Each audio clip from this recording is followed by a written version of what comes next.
mean, I have my opinions about the various politicians. I can see the stuff on both sides. And so I just got to sit back and say, oh, yeah, I see what's going on. But I look at the larger system that funds them. I look at the results. I go back and study historical context, and I go beyond 100 years ago. I want to go 200 years ago, 300 years ago. Take me back 500 years and help me understand why things are the way they are. What happened at the inception of this country? What was going on before this country even got started? What was happening in Haiti and in Brazil and in the islands and what we now know as Central America and other parts of South America? What was really going on the continent? Are we so different? What was, because sometimes we think that they were, I hear this thing all the time, I don't want to go to Africa because they sold my ancestors into slavery. I said, now, first, I said, that's one story that you have heard from who?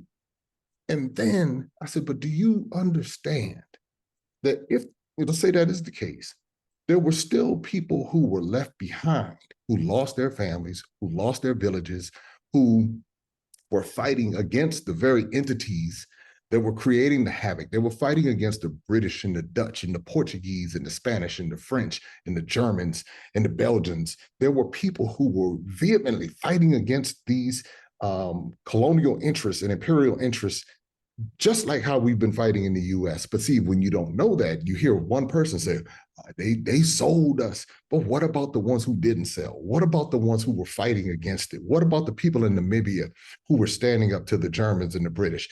What about the Zulu who were taking it to the British and the Dutch? What about when you go over to Kenya and how they were taking it to the British? What about the ones who were fighting the Arabs in the East? You see, when you start putting all of this together, it's like there were people fighting this same system all of this time. But if I'm sitting in the US, I'm thinking that we're the only ones that went through it. What about down in Brazil and how they were, the indigenous people and the Africans were fighting the Portuguese? And then when you come down into Haiti and what was happening with the French and how the Haitians actually defeated the French, but then the French came back, and how the Haitians had to pay the French reparations in order for their freedom. Just the Italians over in Ethiopia and Eritrea.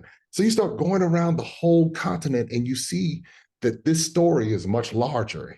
Once I got that, Dr. Boyce, it was like, okay, this is a global system. It's economic. It's imperial as well as colonial.